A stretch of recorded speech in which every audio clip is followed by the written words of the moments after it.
the I am that is your ultimate reality, the beingness of you, the presence of you is not the presence of you, it is the presence, the one presence appearing as you. So you exist as a little human personality, but more fundamentally, you exist as the consciousness of the universe. Isn't that liberating to know, not as a conceptual belief, but to actually know it experientially, and not even necessarily, although meditation is wonderful, you can sit in meditation for a long time and you may arrive at the deepest realization that you are consciousness. There's no guarantee that if you sit for 25 years for 5 hours meditate, that you arrive at it, because you may be thinking that you are doing a meditation in order to arrive at some realization, and therefore never arriving at your realization of who you already are, because you're trying to get somewhere. And everybody's impressed by how still you can be, and you're not.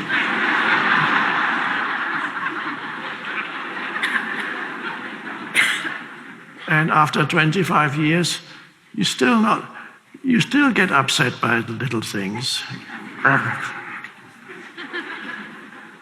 And you're still like the father who was doing his loving kindness meditation, which is a Buddhist form of meditation, where you spread loving kindness and then feel your connectedness with everybody.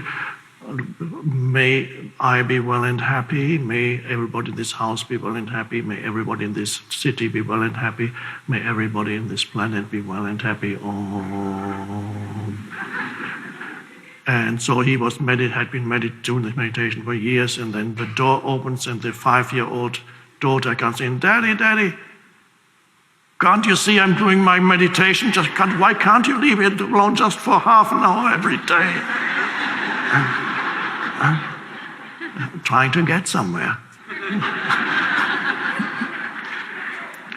So if you're a meditator and you have this underlying assumption that you are doing a meditation, now doing already implies time. Doing implies there's an end to it. You want to get somewhere with it.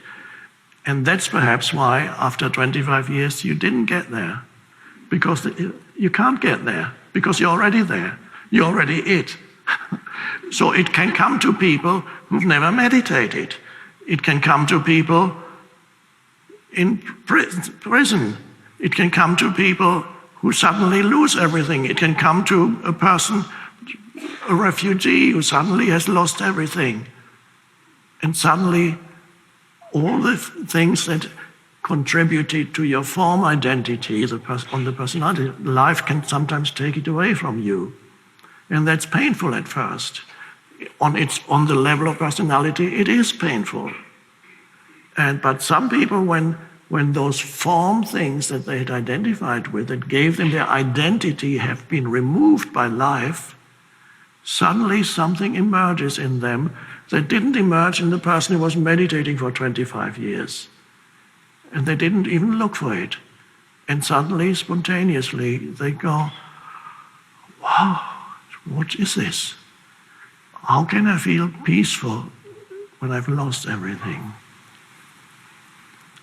I met, unfortunately I don't remember, I was doing an event with Oprah last week, and there was a man there in the conference, one-day thing, one of the speakers. Unfortunately, I don't remember his name.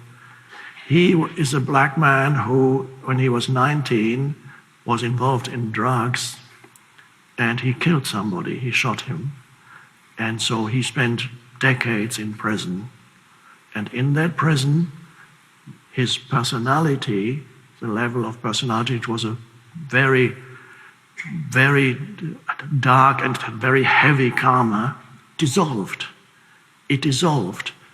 He was for several years in solitary confinement every day, let out for half an hour, walking around the yard back in solitary confinement. And during that time, his personality dissolved, and what remained was awareness, consciousness.